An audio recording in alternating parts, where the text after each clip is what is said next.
and he is seated in the front.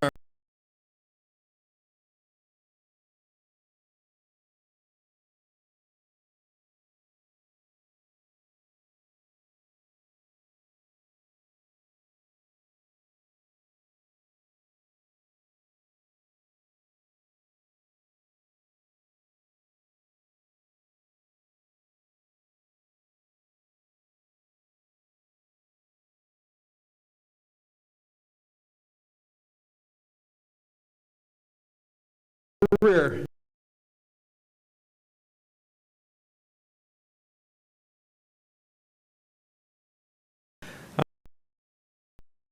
This date is scheduled 90 minutes for questions. All the candidates to be civil, to be succinct, and to stop talking when your time is up. And now I introduce Mr. Shane Wright, our moderator. Thank you.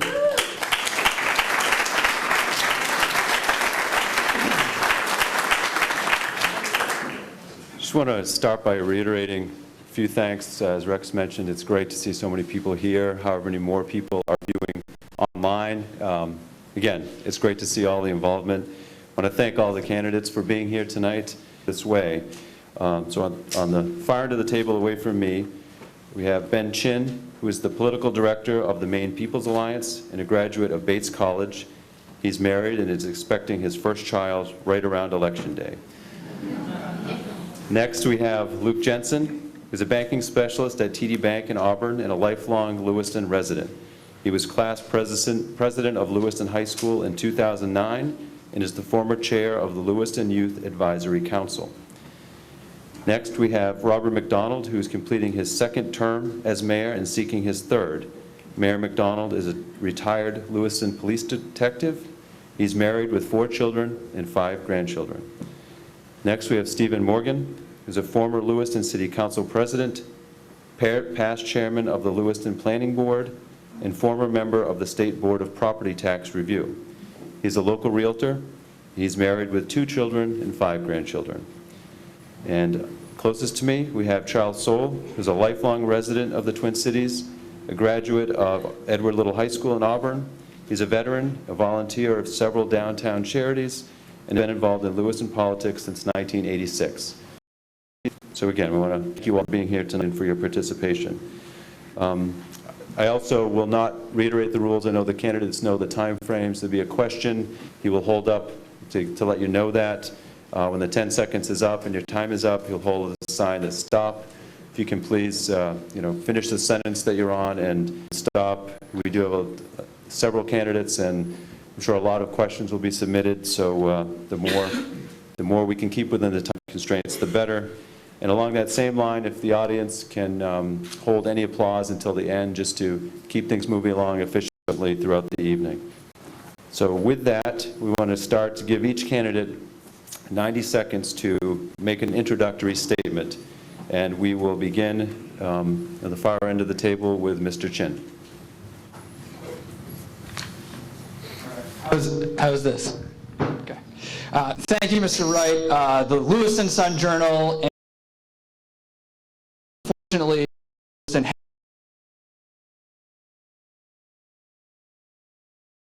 owned by Lewiston Joe Dunn. 3 years ago, I used to run in the neighborhood behind St. Mary's on my way to Morningside Park. When I knocked doors there a few weeks ago, it was barely recognizable. The blight of abandoned, foreclosed, and condemned buildings is spreading, and with it, our reputation gets worse. This is the direct consequence of corporate slumlords, of destroying buildings without plans to replace them, of pushing the problem into the suburbs, of destroying our property tax base, of erasing the value in homes it has taken generations to build. I'm the only candidate with a fully paid-for plan to tackle these challenges head-on. I want to talk tonight about building 100 units of resident-owned housing, creating economic development zone on Lisbon Street, of investing in high-wage blue-collar jobs and solar energy, and of making sure immigrants can learn English and enter the workforce. These are big ideas, and I'm also the only candidate that has the experience and the track record of getting big things done.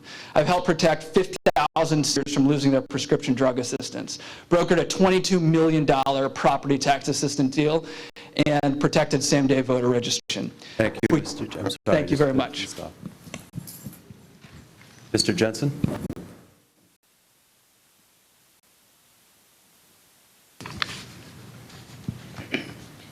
Thank you. Thank you all for being here this evening. My name is Luke Jensen, and I'm a proud fifth-generation Lewiston resident. I'm young, there's really no denying that. It can sometimes be difficult to get respect and be taken seriously with a baby face like this. I really do have strong convictions, but I'm often seen as the underdog. This race is certainly no exception. Some people won't take me seriously, but honestly, it only motivates me to work twice as hard. I've learned a lot on the campaign trail this year. Lewiston needs bold, realistic plans that will actually bring about needed change. Under my leadership, we will reinstate 3 positions cut in the fire department: a battalion chief for prevention and training, a fire inspector/investigator, and a fire prevention clerk, which had reduced to half-time. We will create a city advisory board tasked with advising the mayor and city council on issues specific to the rural and suburban areas of town. The mayor's office and school committee will have a much closer relationship. The mayor of Lewiston will have an unprecedented presence in Augusta. And we will see a continued development of the riverfront area.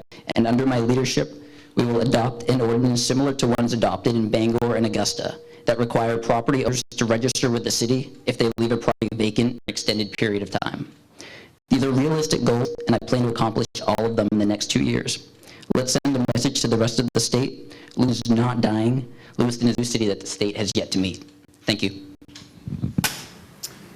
Mayor Macdonald?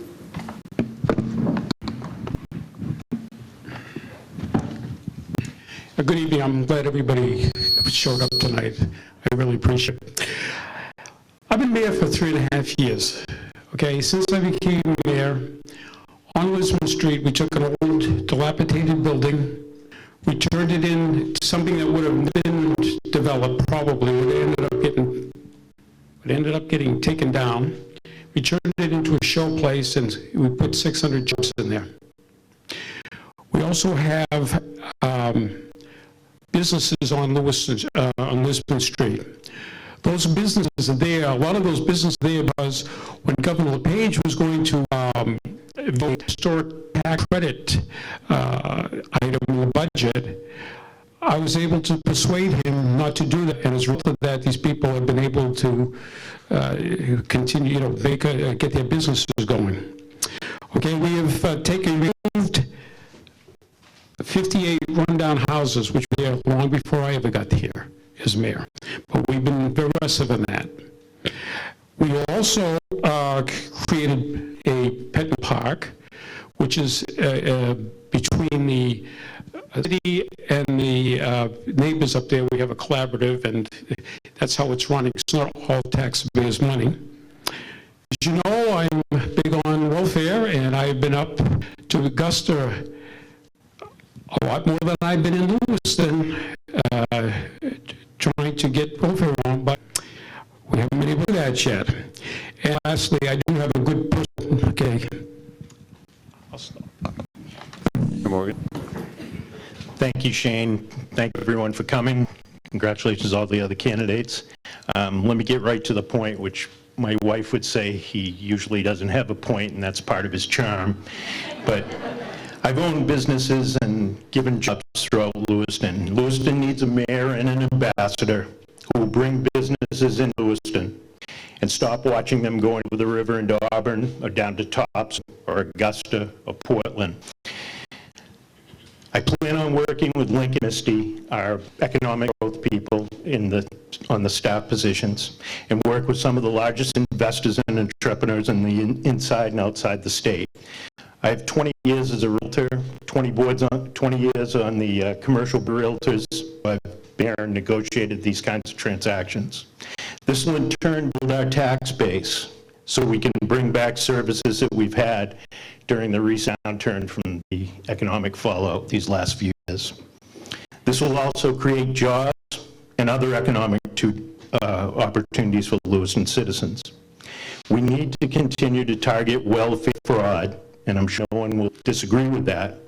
But at the same time, we need to be sensitive while preserving needed services for our elderly and our most vulnerable citizens. Lewiston's image is something we all need to work on. We want Lewiston to be a city where people want to come and live. We have numerous colleges, arts, restaurants, hospitals, and we're at an ending point. Some new and growing established businesses help that. Thank you. Maine has the fastest growing aging population in the country. But this election should not be turned into a young versus aging. And we must be mindful of this in government and in respects to the non-allowance of creative opportunities for the advancement of the millennials. Before you are two American flags. Can you tell the difference? This is the one my father fought for and helped free the conquered and under extermination besieged lands of Europe, Russia, and the world of the middle 20th century. And this one is the one I volunteered for in 1973 to join the service, which stood for national civil rights, equal rights for women, civil rights for minorities, and now must show compassion for the path to citizenship for immigrants and their 14th Amendment right children. But it will not be a given. What will America look like for the future Americans? That will be determined by a gradual passing of the torch to the next generation. Thank each of you. Now we'll begin the question and answer session of the debate. And just a brief reminder, I'll ask a question. We'll begin at the far end of the table, and then Mr. Chin will go first. He'll have 90 seconds to answer the question. Okay, sorry. 60 seconds to answer the question. Then each of the other candidates will have 30 seconds to respond, rebut as you see fit. Just a reminder to keep your eyes out for the timer sign in the front. And as I mentioned, we'll start with Mr. Chin. The first question. Lewiston has lost many rental units over the past several years, and demolition was a key part of Mayor Macdonald's campaign 2 years ago. Has tearing down buildings helped landlords, tenants, and downtown in general? Thank you. I was, like I said, in this neighborhood right around the Central Maine Medical Center, and the overwhelming message that I took is that when you tear down a building, people actually go somewhere, and they're displaced out of downtown, and they move into other neighborhoods where they can find affordable housing. So tearing down housing, while it's true that certainly beyond repair, we need to tear them down, that can only be part of the equation, and we've been investing in that side to the tune of $4 million over the past 10 years. I think it's time to start thinking about what is our actual future for housing, what's an actual strategy. That's why I could actually create 100 units where each and every tenant had an ownership share, a part ownership share in the building. This is the only method that has actually been proved to actually make sure that housing is quality and safe and affordable. And if we start to move away from that just to demolition, people are going to go somewhere, and it just doesn't solve the problem. Thank you very much. Jensen? Yep, we absolutely should continue with the demolitions. Absolutely agree with that. I also think we should introduce a city ordinance similar to one in Bangor and Augusta. What it does is it utilizes a state law that already exists and requires landowners to register with the city if they're going to leave a property vacant for an extended period of time. A small fee to come with it, re-register every 6 months. You know who the point of contact is. You won't have these absentee landlords. You won't have these dilapidated buildings. You'll have a point of contact in Maine to go to. It's not going to be a perfect fix for everything, but a step in the right direction. And in the real world, that's what we need. Mayor Macdonald? Yes, briefly, the only buildings we've torn down are buildings that are inhabitable. We haven't been tearing down buildings. We try to save the buildings before we take them down. And maybe the neighborhoods are this way because when I came up here in 1977 and I was down in Little Canada, the people that used to live on the old French people, you could eat off the street. Today, the streets are filthy. So maybe that has something else to do with it. Thanks. Morgan? Thank you. When I was on the city council, there were 93 buildings at one point that were targeted to be torn down. You can only tear down, like, because of funding, somewhere between 8 or 10 a year because of the cost to remove asbestos, things like that. So you have to continue to work at tearing down those buildings. They're dangerous. They're places where kids could go, things like that, and you don't want to get into that at all. I would continue with targeting that, and that's where code enforcement would stay on top of it. First of all, I rent from the worst landlord in the city, according to Mr. Chin. Joe, and I'm gonna break my rule of his name. Joe Dunn, Joseph Dunn, and his wife Debbie have owned 5 buildings in a row on my street, and they have rehabbed these buildings. And as far as the inner city, I live on 135 Bartlett, and it has improved. Those open spaces are great. Kids playing, and now we got to stop. Thank you. Next question will be for Mr. Jensen. And the question is, what would you do to improve Lewiston's image throughout the state of Maine? That is a great question, and reputation is probably our biggest obstacle to overcome as a city. What it requires is really getting the message out that Lewiston is not the city that we used to be, and it's not the city that people think we are. We are a much safer city. Recent police statistics really show that, safer than Portland and other places in Maine. We need to really highlight these peripheries more. When people think of Lewiston, they think of the Falls, they think of downtown Liz Street. They don't think of, these beautiful neighborhoods in South Lewiston. They don't think of No Name on. Absolutely beautiful. If people, even from Cumberland County, thought maybe we could live in Lewiston, get a bigger house for half the price, send our kids to good schools and safer neighborhoods, and just commute down the highway to every day, that's really something that we could get a lot of people in town for and really help build our image. And honestly, we need to take advantage of our city's peripheries, the rural and suburban areas of town.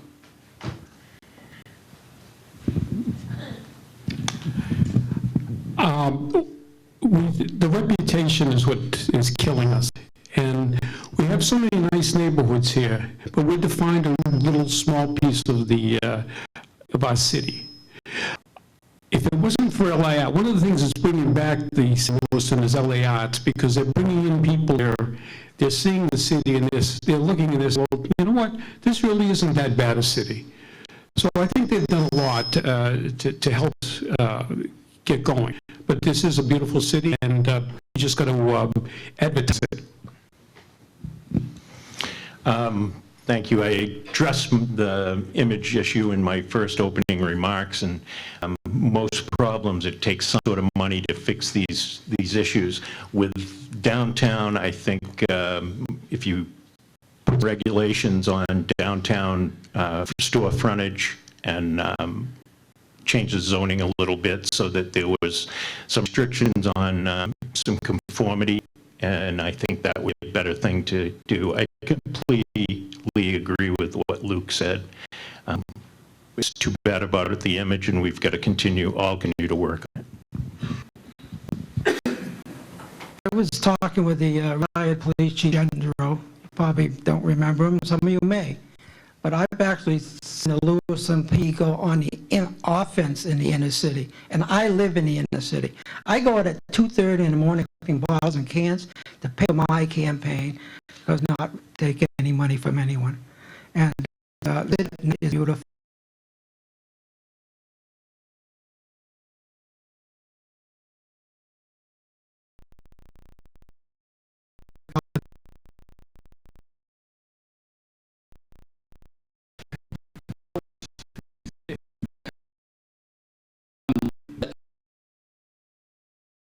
Code enforcement.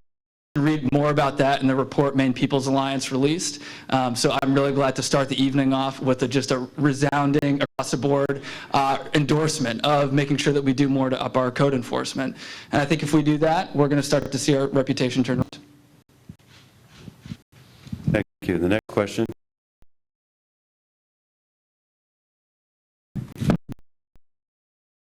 are you do you believe they have helped the city and how? Do I believe it helps the city? Yes, how? Yes, I do. I do believe it helps the city. Now, welfare, as they make me out to be. Welfare is a necessary thing. We have to be. And again, talk about overcrowding. Well, you're going to see a lot more overcrowding. If you think those classes are going to get smaller, you're wrong. And the school committee does a very good job containing the costs that we have right now. If it wasn't for them, we'd be in bad shape. Shane, can you repeat the question one more time? Sure. The question is, it was to Mayor Macdonald. As mayor, you have pushed to reduce welfare costs and dependency. Do you believe those efforts have helped the city and how? I think Mayor Macdonald's done a wonderful job in aiming towards welfare. I think there still could be more done, obviously, with the newspaper articles, things like that. There's people out there that are going to target fraud, and that's what we need to do. We need to stay on it. There's a lot of good elderly people that are struggling to make their own medication payments and things like that, and those people need to end up, and that's why they paid taxes for years after years after years, and they deserve that hand up, and we shouldn't take anything away from them. First of all, I was talking to Somalis before I came in here because Maga Chuck, Maga, what is your name? But anyways, I told them I was going to put a residence clause on the city that you have to live here 6 months to a year before you can go on general assistance. And I told them it isn't because we don't like the Somalis, it's because they can us financially. And if they can live here 6 months to a year, then they can go on general assistance if they need assistance. And they were agreeing to that.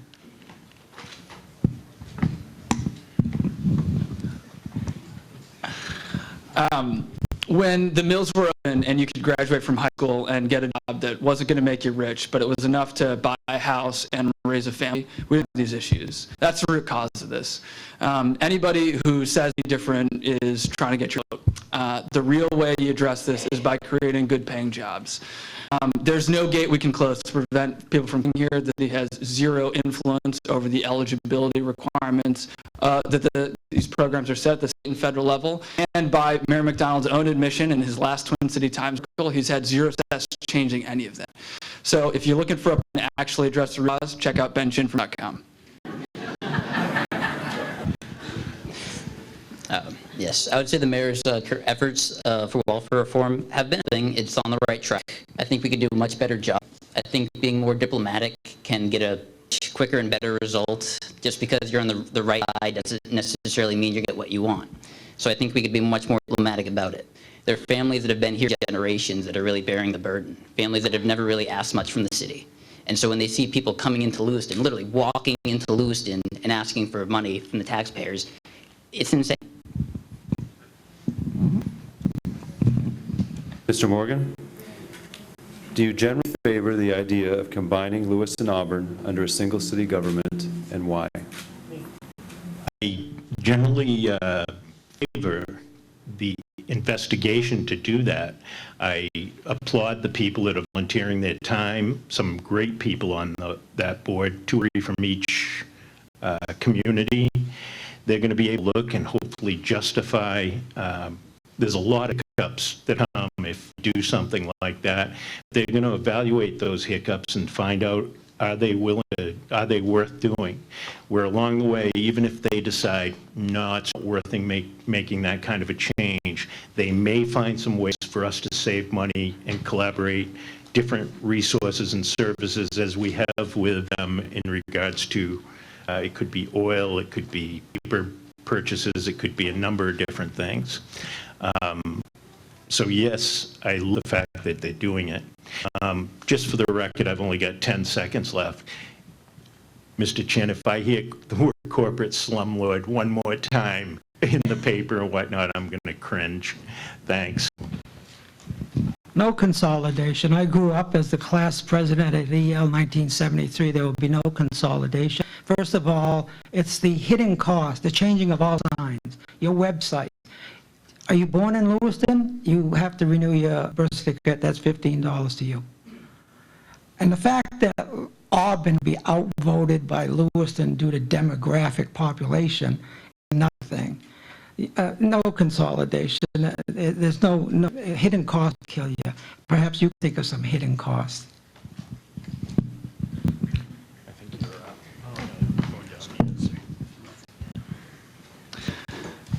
On the plus side for consolidation, I think there's things that we can do together with our resources that we can't do individually. On the downside, I think we've seen with school consolidation in Maine that this is a technocratic process, and the technocrats whose very redundancies are the ones we're trying to eliminate are the ones that have the most power in the process. So I've got real concerns around what would happen to frontline workers and the quality of service of these cities. And with my 10 seconds, I'd just like to define the term corporate slumlord. These are folks that hide behind 29 different shell companies, corporate, have dozens of violations at all their properties in the last 5 years. Slumlords. Sorry if you cringe.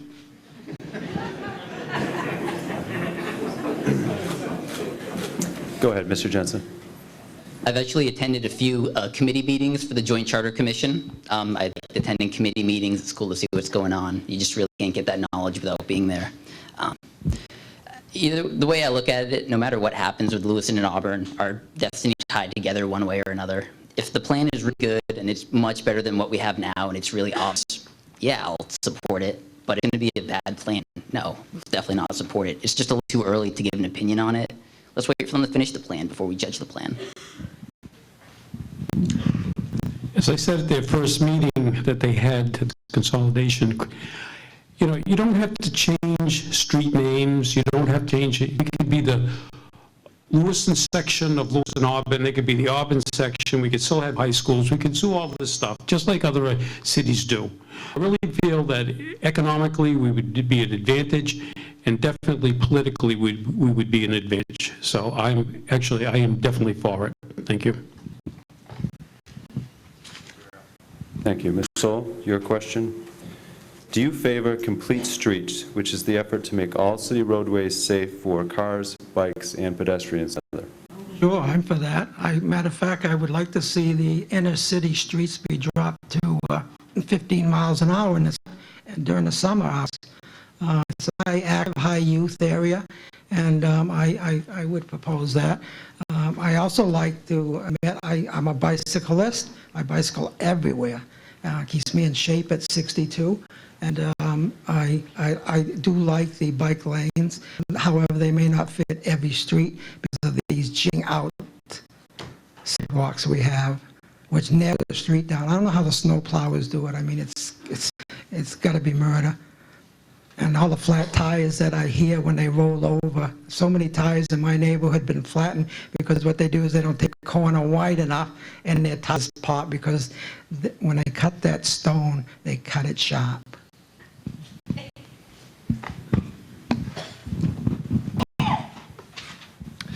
My hobby is triathlons, and when Nicole and I were looking at houses, we looked from Portland all the way up to Hollowell. And one of the big draws for living here was that you don't have to choose between sort of the great country roads that you can go bike on. So I live on Kensington Terrace. Old Green Road is right there. We can live in a quiet suburban house. And then also I can bike in on a Saturday morning and get a great breakfast sandwich at Forage. So this is an excellent part of living in our city. And I think we need to continue to make these investments. And this ties into exactly what we were talking about earlier in terms of changing our reputation. Jensen.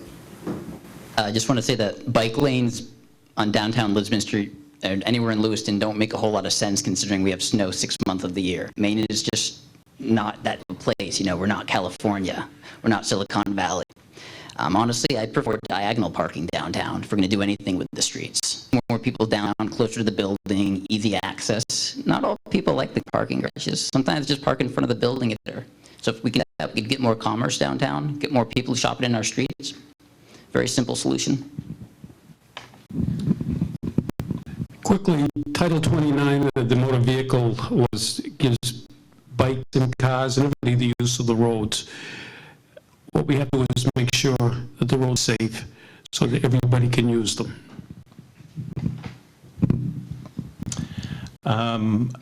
I agree with Luke, is when we're talking about downtown, there's a lot of downtown traffic and whatnot, people cutting through and geez, I'd love to see it move down to 15 miles an hour, but I don't think that's going to happen. I guess the bike lanes to get through, one to get you through the street like they have on Pine Street now is fine, but I wouldn't start town streets all bike friendly, asking for accidents. I'd use my extra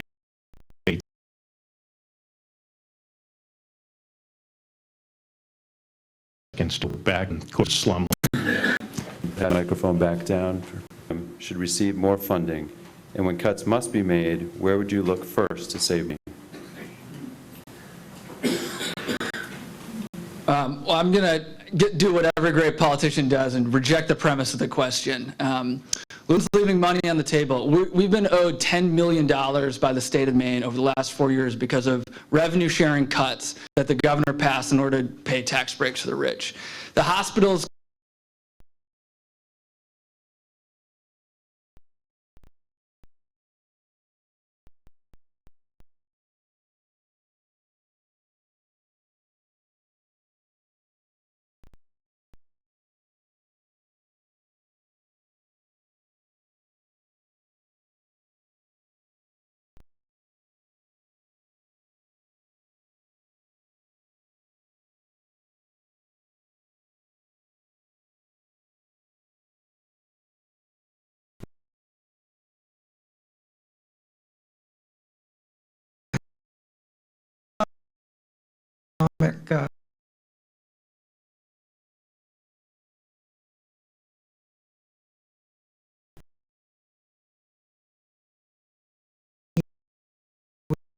the Wayne off.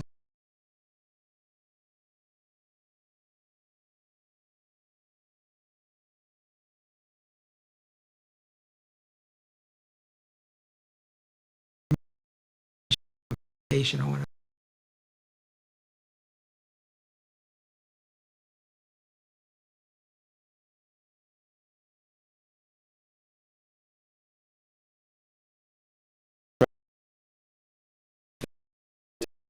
Cycling rate.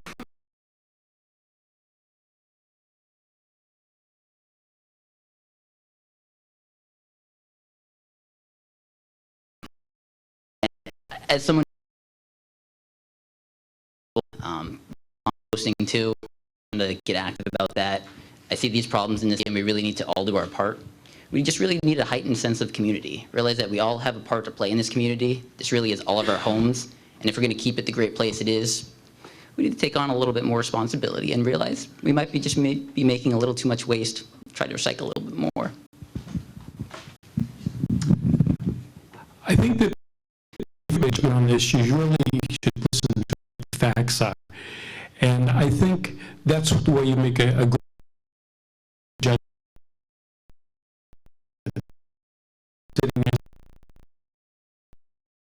Tax. I would add is when we have all these little together, these things, questions there. Don't hold your questions and then, be negative about it. Make an informed decision on this.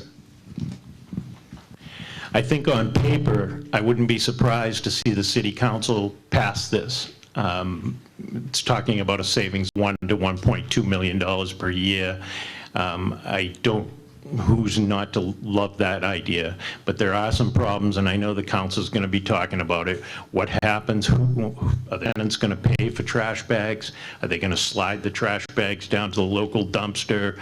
Are they going to, where are they going to end up, out in the corner of Bartlett and such a street? Where's it going to stop?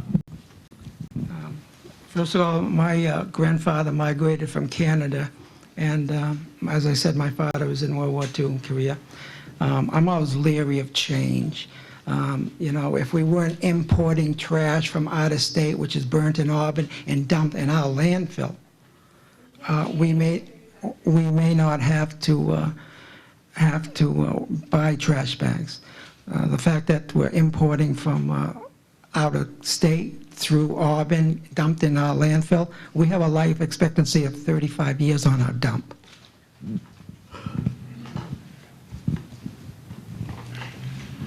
This is a bad idea. The mayor voted for a $30,000 program to convince you it's a good idea. And I think if we're really concerned about a recycling rate, it might be worth expending $30,000 to make sure people are encouraged to recycle and understand how to do it. One other thing on fairy tales. The last budget is a direct contradiction to to people who believe that this is possible. We got more money for revenue sharing last year, and school funding came in higher than was expected, and you can ask Bill Webster and Ed Barrett to verify that. The way you make sure you don't get more money is by not asking for it. Next question for Mayor Macdonald.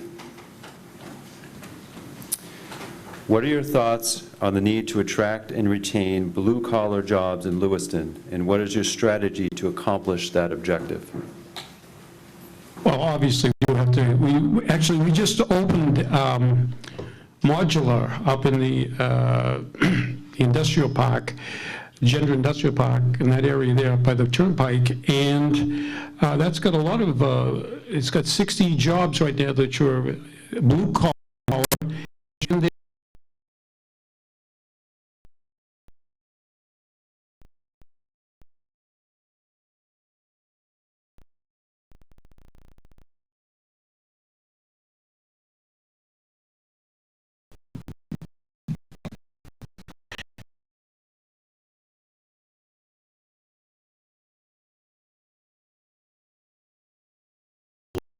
years. Much in the last 40 years, I usually don't get paid that well, once or twice a year. But the people in Lewiston need that. Every community needs blue-collar workers. That's what it's all about. And so the more we can attract here, the better.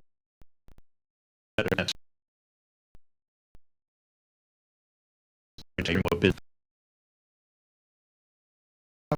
Signatures at 2.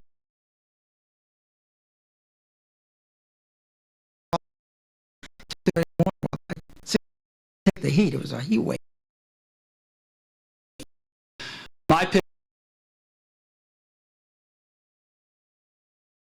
North Carolina, fast, where the municipality has leveraged resources to save money on energy costs and work with local employers to actually create jobs installing solar panels on all the buildings and start building it out to residences after that. I think education is key. It's really for, I mean, almost all the problems of the city. We can start our youth out right. We can get us on the right track. We need to push education, regional tech.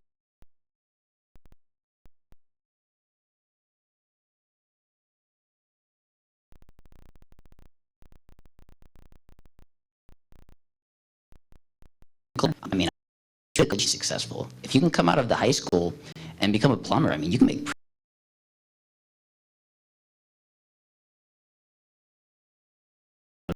community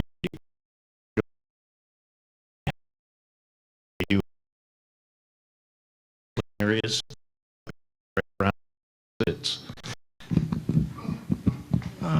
I've been in discussions with Mr. Webster, Superintendent of Lewiston Schools, and asked him not to put any facades into the new school, and that would save $10 million off the top. The state is only going to do 30,000 of the new school. 10 million will be coming from the taxpayers of Lewiston. Also, cultural ties. Why aren't we building French cars, bottling wine? We're in a world economy, and we ain't even going into our national heritage. So I'm not going to tell you what I'm going to do. I'm going to tell you what I've done. When the governor wanted to eliminate the homestead exemption for people under 65, we fought that, and that's actually an increase. So when you look at your property tax bill and you see a bump in your homestead exemption, that's why. When we found out the circuit breaker was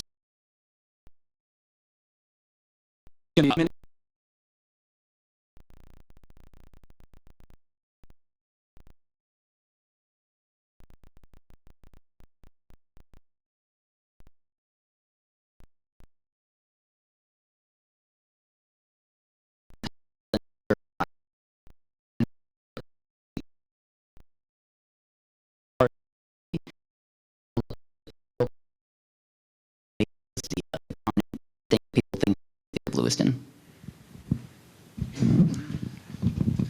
Mr. Chin is right.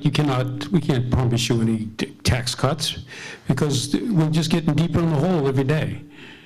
The only solution I see, and I've fought for it, is welfare reform, and we have to do something that goes with the schools. The schools' budget is killing us, and until we get that, everybody else is getting rid of schools, we continue to build them. And this new, we're going to, as soon as it's up, we're going to have to build another one. We can't promise you anything, okay? If that would be a lie. He's right. And that kind of, yes, this country has got to take a stance on it and make a path to citizenship. It's not going to be easy, and if you go to www.soul2015mayor.wordpress.com, you will see that path, because the first thing on my website.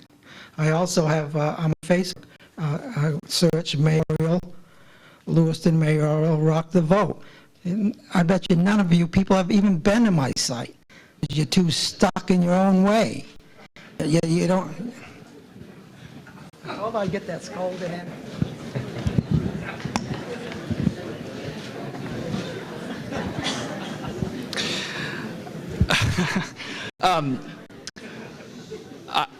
Thanks. My grandfather came from China when he was 9 years old, spoke English, and was only able to make it because his principal took him in to raise him. We need to figure out how to live together as our neighbors. I'm the only candidate, again, that's put forward any kind of plan to make sure that folks can overcome the two biggest barriers to that, which is learning English and entering the workforce. Going back to money left on the table, 2 years ago, Portland won $75,000 in a bipartisan vote out of the Workforce Development Committee for a center that allowed people to get recertifications so their credentials could take from their country into this one. We need to be doing that in Lewiston. I'd say a federal policy is the biggest roadblock that we have for immigrants in Lewiston. People, when they come here, they want to work, and we want them to work. You know, they don't want to, you could say, mooch off the system. So the federal policy that doesn't allow them to work for a period of time is really hurting, and that's something that we should really be going after more. You know, my ancestors came to Lewiston 100 years ago, Francos, and to work in the mills. We've worked hard for many, many generations to get where we are today. So we definitely understand the importance of immigration, especially here in Lewiston. So honestly, really got to push education for the young immigrants and our youth. That way we can build ourselves up. I have asked and asked the federal government for help. I might as well be talking to the wall over there. They completely ignore you. I have asked for help to get people English, to immerse them in English. I might as well have talked to the wall. The only people who responded, and it was just a little bit of help, but it was something, was Governor LePage and Ethan Trimling. Now there's a combination right there, but they helped. Okay, they helped. Nobody wants to. They throw people here and they just forget about them. And these people, as far as schooling goes, these people, especially the Somalis, they excel in school. They excel. I just started a couple weeks ago working with the New Americans. As I said, I sell real estate. They approach me. They're looking for a building that they could set up and teach classes and do something. They want to be somewhat right in the immediate area of downtown within walk distance, because so many of them can walk there. But they're looking to do the basics, and we've talked about it, learning how to, the basics like filling out a checking account, making a money order, a number of different things. So yes, I think we should continue to help them and find that spot. For Mr. Chin, if you can pass the microphone that way.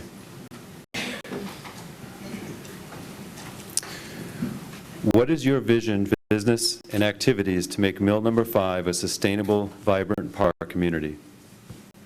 Thanks for the question. First of all, I want to say that Tom Platt's a guy who is lead in many ways on redeveloping it, is a supporter of mine. And a lot of the ideas that were in the plan that I released, I unashamedly took from him and all the other business owners that I've been with. So I think it'd be an absolutely transformational project. And I was happy to participate in the charrettes that just occurred around figuring out what's next for it. We need to have policies that are actually conducive to this. This, if we were able to redo Mill Number 5, would completely transform our whole city. The time remaining, I want to point out something that I think is remarkable and makes me really proud to be up here on the stage with all of these other candidates, which is that question around creating a diverse, immigrant, integrated community. There was unanimous opinion that that was actually an important, valid thing. And so I think that says something about our city, and it says that if you are someone who's not on that same page, there is no one to vote for this year.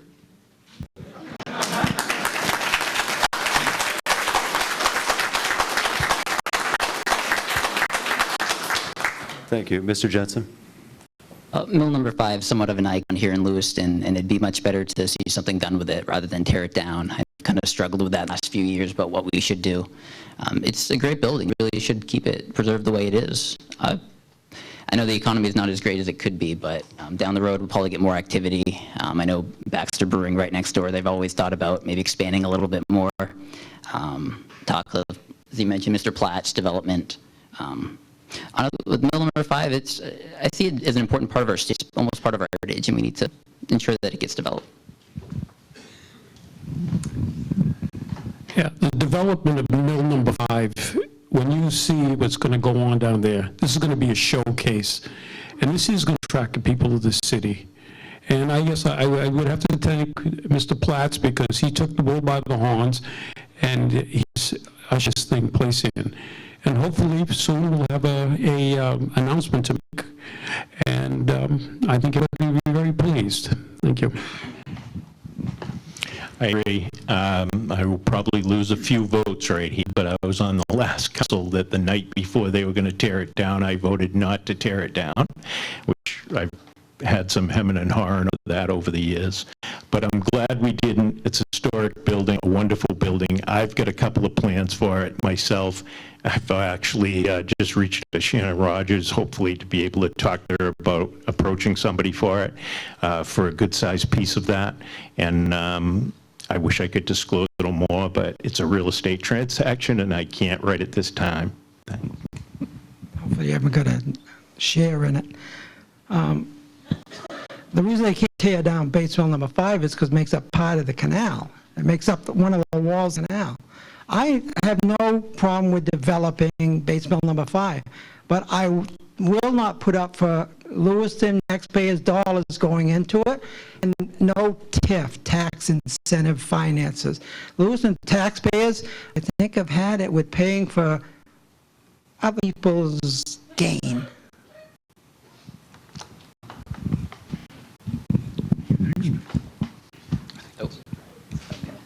Thank you. Question for Mr. Jensen. Lewiston Auburn has the largest chamber in the state. What are your plans and experience can you bring to the job to support these local businesses thrive?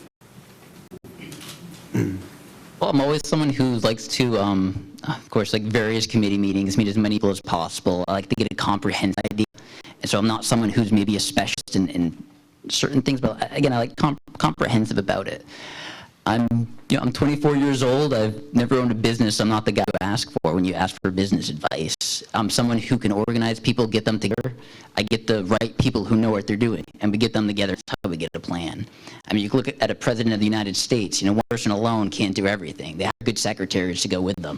And so that's what I would do as a mayor. Is I don't have all the answers myself, but I am committed to getting the people that have the answers work together. And as a community, we can get it done.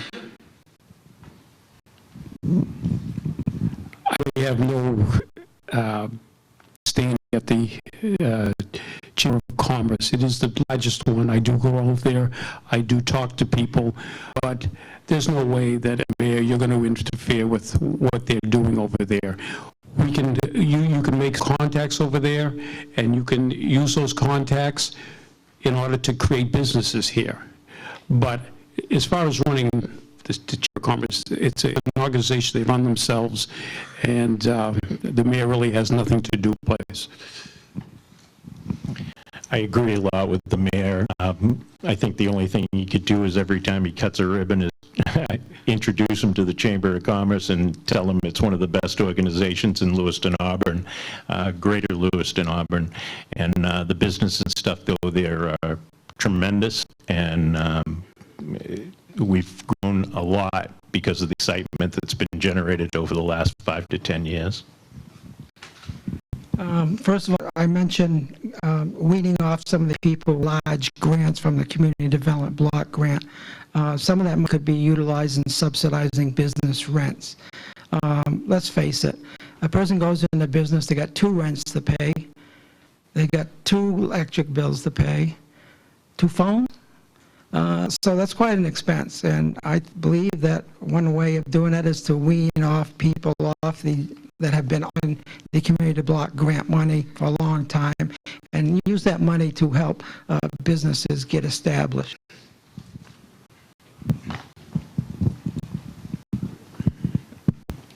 Here's my favorite way of figuring out what businesses need is actually sitting down and asking them, what do you need? And then coming up with a list and then putting it out there and getting support behind it. So that's what I've done.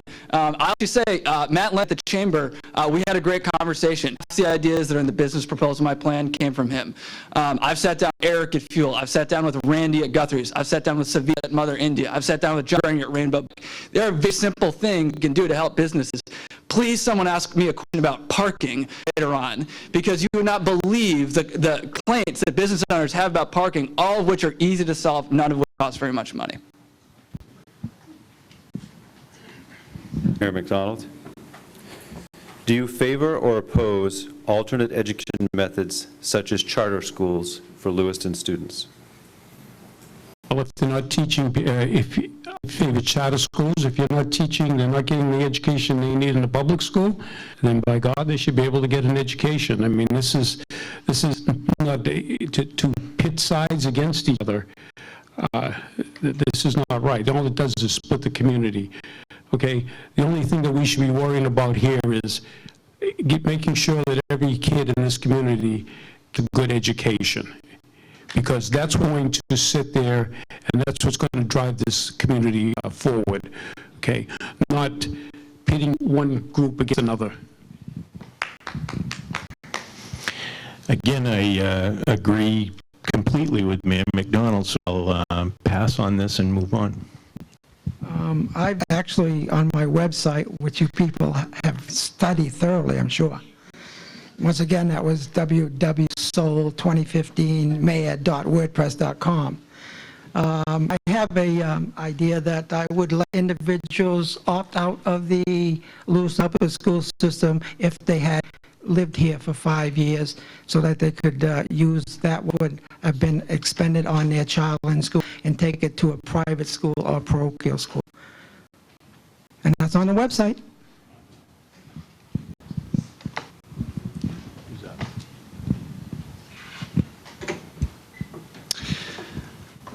I'll take a couple educations all at once here. I think public education should be public. And strange things start to happen when you introduce corporate profit motive into it. So I think we already talked earlier about the resource issues our public school face. I don't see how creating a whole institution solves any of that. Furthermore, when you look at issues like standardized testing and all of the requirements that teachers are having to be evaluated on today, you start to wonder who's actually making money off of all these new requirements and are they actually working? There's no evidence to support charter schools have any higher quality of education. You know, I saw so many of my classmates when I was in high school that they fell through the cracks. The school system wasn't designed very well for them, and it's not necessarily their own fault. It happens in life. I mean, if you're a homeless 16-year-old, are you really expected to do well in school? How can you really do well in school? So we can't have this one formula. You have to do this. This is going to determine your financial success for the rest of your life. We need different forms of education for our youth. If it means spending a little bit more money sometimes on charter schools, okay. We need to make sure all of our youth are educated. At the end of the day, it's an investment. It's not wasting money. Question for Mr. Morgan. Do you propose to attract young people to move to Lewiston and buy property in Lewiston and help improve the housing stock? That's a good question. Again, bringing business into Lewiston, that's going to cause an overflow and a repertory business opening up. and that'll bring more jobs to the people that are here and hopefully keep the young people that are here in the city. As far as the housing stock, you know, I've sold real estate for a long time. Let me just take these 30 seconds or whatever to harp on it. I've sold, I'm going to go off back here a little bit. I've sold some of these buildings, multifamily buildings, to some of the corporate lords that he's talking about for as little as $15,000 to $20,000. Now, what shape do you think those buildings were in when they bought them? And immediately, the first thing they did, put all new windows, all new siding on those properties. I've seen the apartments before they rent them out. What they need is some tenant education also. It's a two-way street. It's not just corporate slumlords, it's tenant education. Thank you. Mr. Soule? I have on my website business and cultural genealogy. I believe that we should be, if we're moving into a global economy, why aren't we tapping our French heritage and produce French automobiles here? And bus, bottle and wine, curry. I believe we should touch our French roots, and I think we ought to touch our French roots and get in touch with our culture and start building French automobiles. We build every... Was I penalized for them clapping?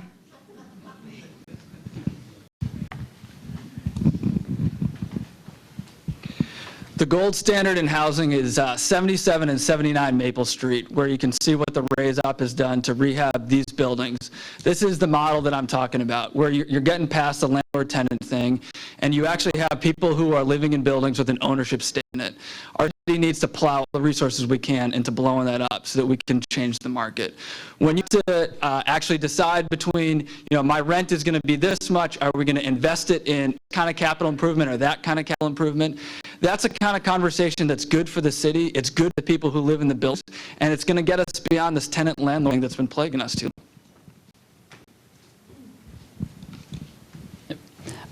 As far as attracting young people to the city, I think having a young mayor would really express that and say that we are a young city, and hey, 25-year-old mayor, you know, you're welcome here in Lewiston.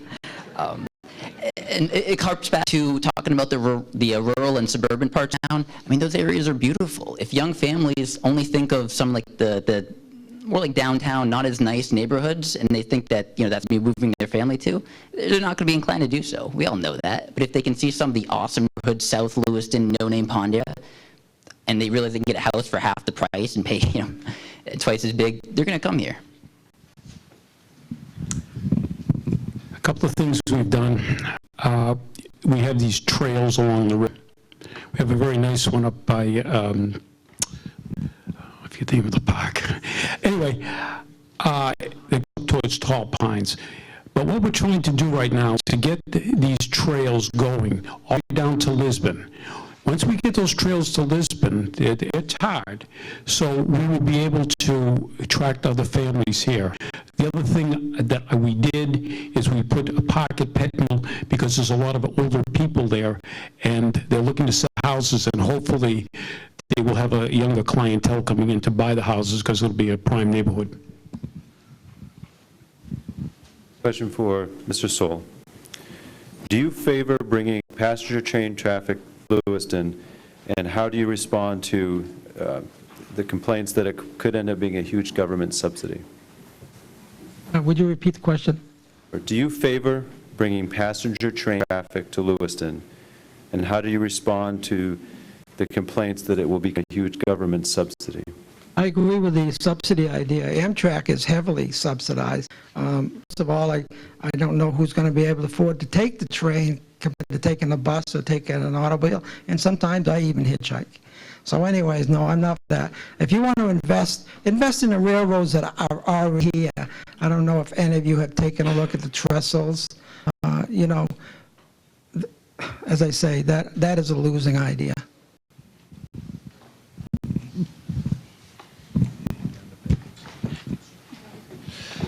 I support a train coming to Lewiston, and I think it's worth noting that all forms of transportation require massive public subsidies. So roads are publicly subsidized, buses, airplanes. These are all highly regulated, highly subsidized forms of transportation.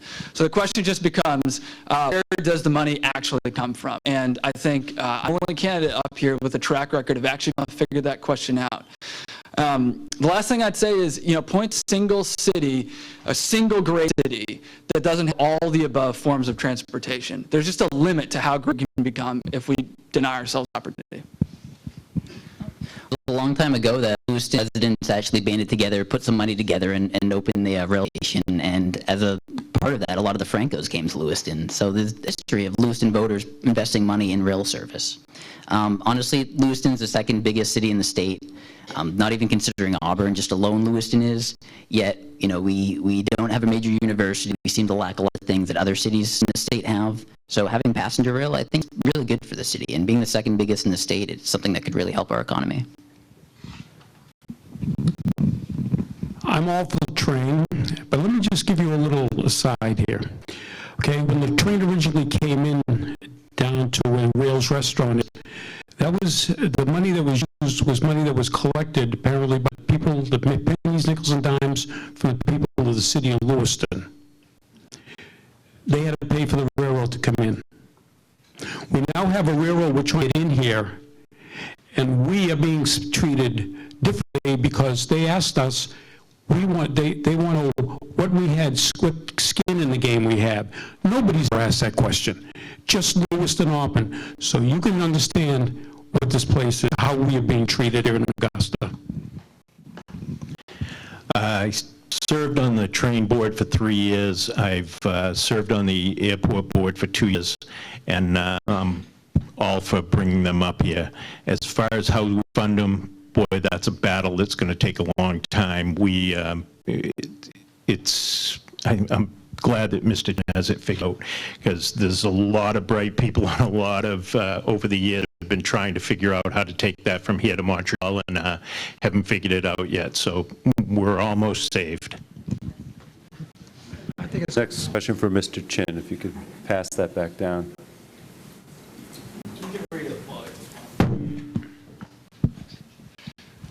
What would you do to address the influx of the number of students in our schools?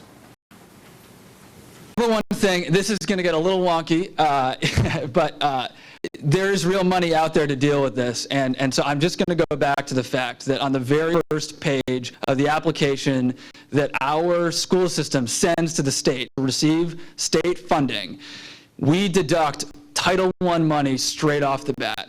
Now, the statute, the federal statute, follow me here, says Title I funding shall supplement but not supplant state funding for these schools. That means you can't take $1 out of Lewiston schools if the state is also giving you $1.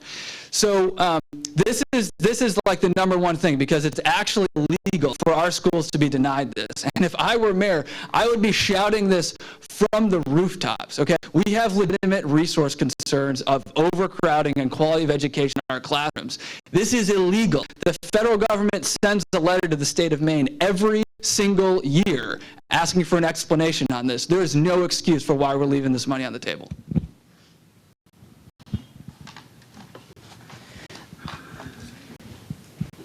Mr. Jensen. All right. Part of my plan is to work closer with the school committee. I attend a lot of committee meetings. It's one of those things you really have to be there to get the full picture. They don't videotape the meetings, and the minutes for those meetings are very poor at best. So by attending that, you get a closer relationship, which the mayor really should have. Considering the growing budget of education and the city budget as a whole, the mayor really needs to have a closer relationship with the school committee, be more in the know what's going on, and just that way you can collaborate, find ways to save money. It's just much more efficient. You elect to be a dictator. The school committee is a separate entity. The city council or the mayor have any control over that. The other ones that are elected, the entire do. Okay? Now, I certainly going over interfering because I don't know what the fact. So remember, the school committee is separate. Has nothing to do with the mayor, with the council.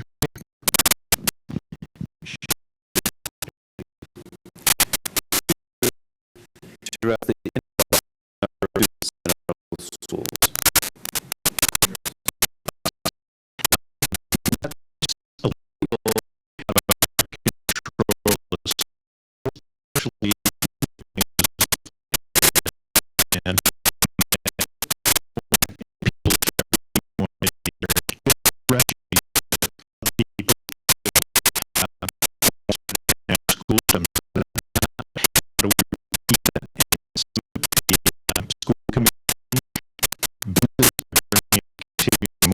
Business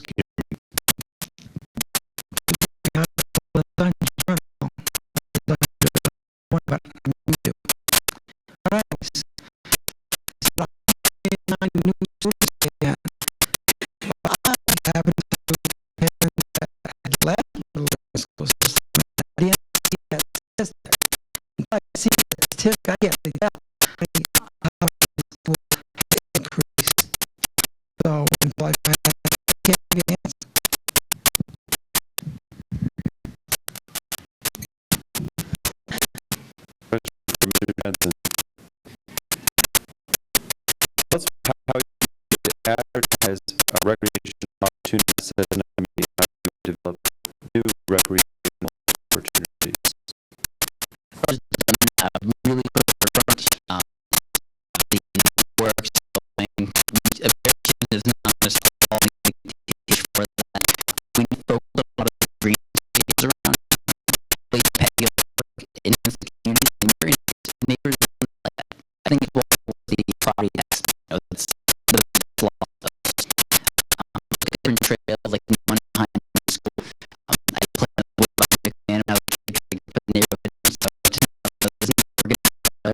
nice. I mean, it's like so many different opportunities that make the green space recreation, and you can take everything.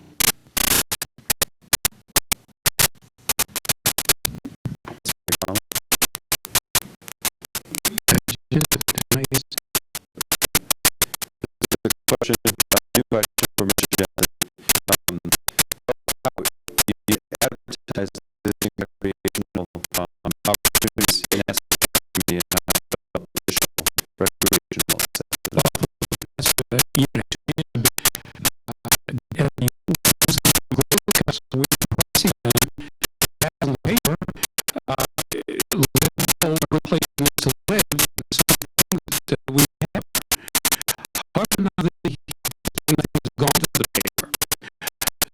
Now, see, is up there being advised.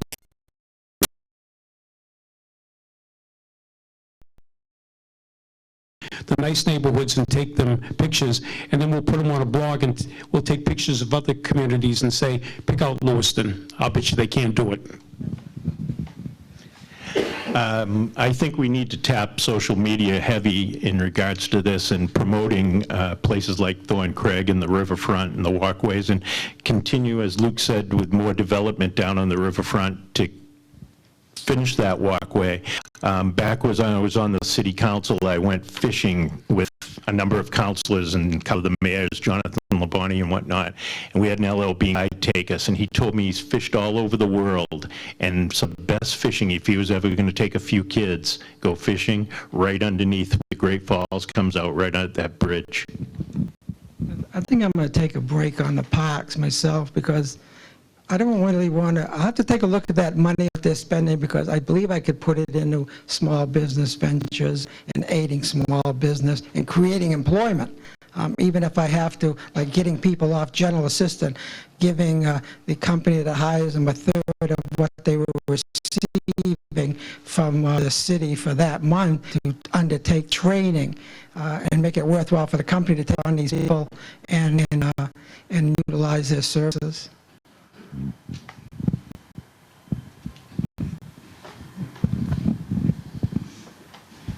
Here's another idea shamelessly stolen from just meeting with business owners, and that is a map.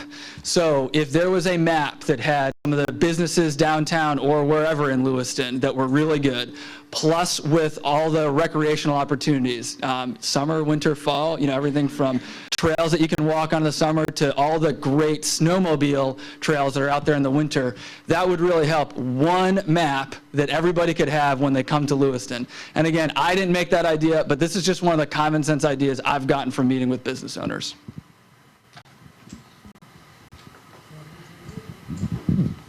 Mayor Macdonald, how might we at a local level address the problem of drug addiction in our community? You know, I don't really know the answer to that. Now, I worked in the drug unit, and prior to coming up here, I was down in Boston. I used to see people coming off heroin. When I was down in Boston, that was quite a popular drug. I cannot understand how anybody could stay in there after looking for somebody coming down off of heroin. I really don't have the answer, okay? And in order to come off that, if you're an addict, you have to have some inner strength. If you don't have that inner strength, you're not going to. We can sort of all the places, all these rehabilitation centers, but it's not going to make too much of a difference. Okay. Yes, I was in law enforcement, so if you ask me which way I favor, I would favor really cracking down on these people and bring federal government in here, as we do now, cracking down. When they get a sentence, they're going away to a federal prison, not a state prison. Wow, I agree with that. The hand slaps that they seem to give to drug offenders are amazing because of the overcrowding of jails and whatnot. But I would be very pro on increasing the police force and giving them a little bit better education and getting a better way to handle that so that the kids aren't getting involved in it. And education right in the school system, I know they have the DARE program and whatnot, but they, I think continued education, continued push on that would be a wonderful thing. I'm not for harsh penalties because I think you got to catch it quick, and I think I've talked to a lot of DEA agents, like Officer Cashman of the Western Maine Task Force of the DEA, and I asked him, I says, Wayne, how come you're not getting people? And he's there, well, why aren't you arresting the small people on the street? He says, well, we're following them to get to the big people. If you're following them to get to the big people, you just create 100 more little people who will get to be big people. It's got to be done, and I live in the inner city. It's got to be done on the ground immediately. Ben. A couple of principles I want to lay here. Addiction is a disease. We jail more people in this country for drug crimes than any country in the world. We've been on this experiment for the past 30 years. It hasn't worked. So anybody who wants to further criminalize, I would ask you to point to the evidence that this actually works. I don't know a single person who doesn't have a friend or family member that's been touched by addiction. And I guess I got to say, to suggest that people who suffer from this disease lack inner strength is deeply offensive to me. I think that we need to tackle this from a public perspective.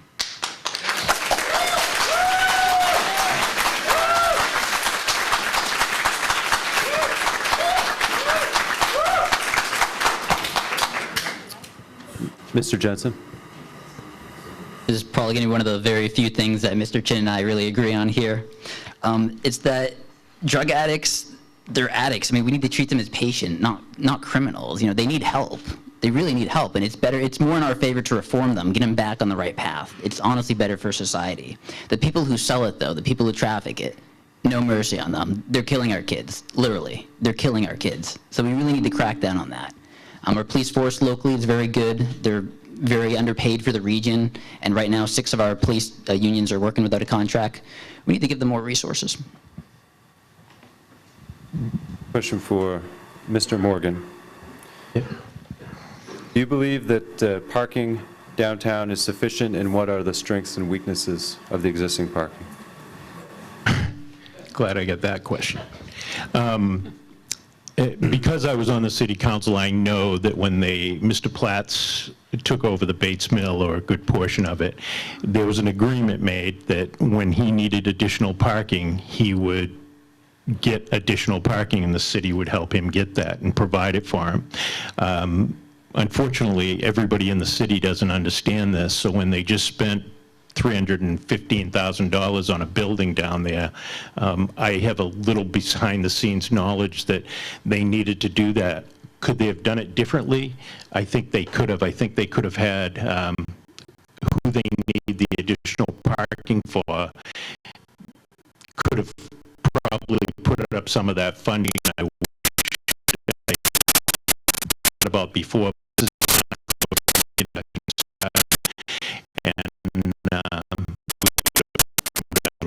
but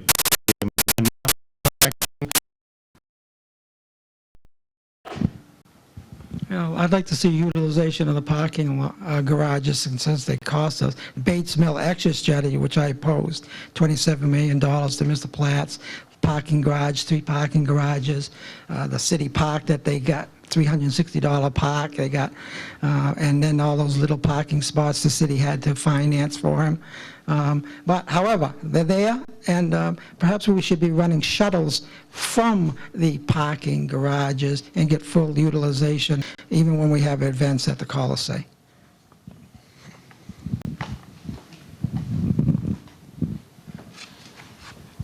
Thank you for the parking question. We don't have a parking policy in Lewiston. We have a patchwork of politically motivated street meters here, 2-hour parking there, parking garages here. In every other city, when you get off the highway, there's a big blue P. And this is something that I've heard from business owners, that there needs to be a series of big blue Ps that direct you. Very few people know that in the parking garages downtown, the first hour is free. Very few people know that what methods of payment are accepted at these. There's a lot that we can do to make this work. I just talked to a business owner the other day. I'm going to run out of time. Very quickly, daycare owner had to create 1 parking slot for every single customer using the daycare in the course of the day, and she almost had to close down her business as a result of this kind of over-regulation on parking. There's a lot we need to do on parking. Just an extra 30 seconds or so. I've been trying to be real patient with this time clock. I have not tried to run over, but we're trying to run over. Mr. Jensen. I'll continue. All right, as I said before, I'd like to have more diagonal parking downtown. I think that's something, getting people right to the front of the business stores. You can walk out your car, close the door, walk right into the building. I mean, when it's February and it's cold, you don't want to walk half a mile or even, an eighth of a mile. You want to get out of your car. You want to go right into the store.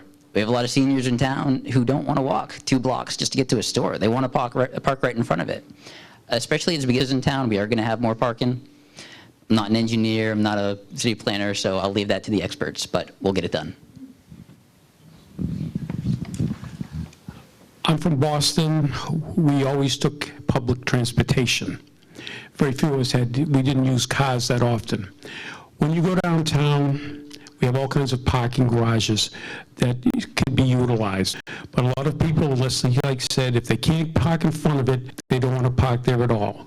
The only problem with the downtown parking that I really have a problem with is when the snow comes, we should be removing all that snow there so that people can park cars down there and get over onto the sidewalks and be able to move, not having to climb over banks.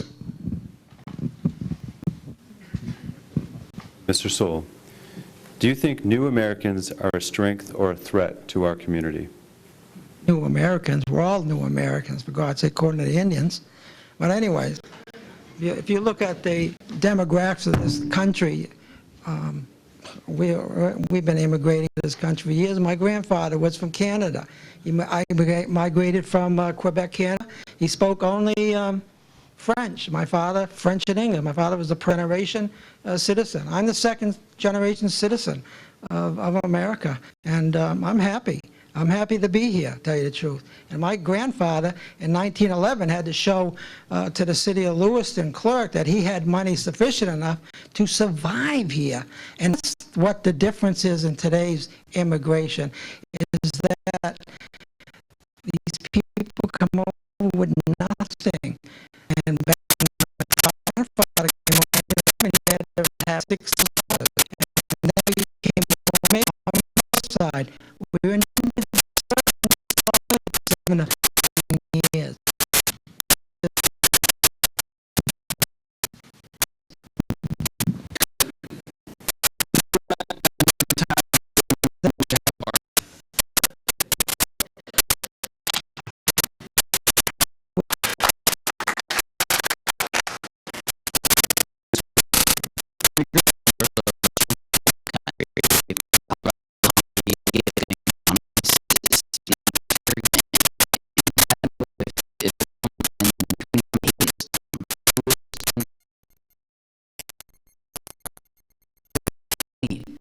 to give to novices.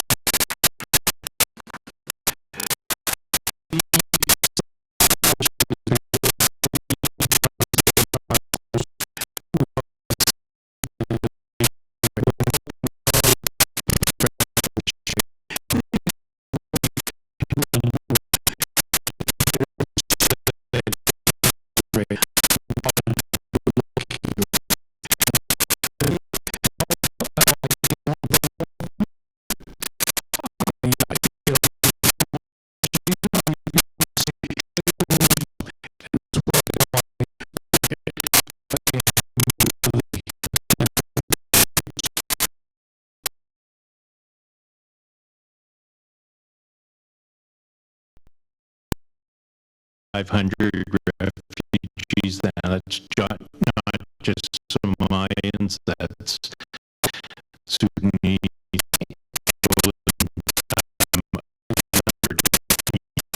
and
according to the Maine State Assessment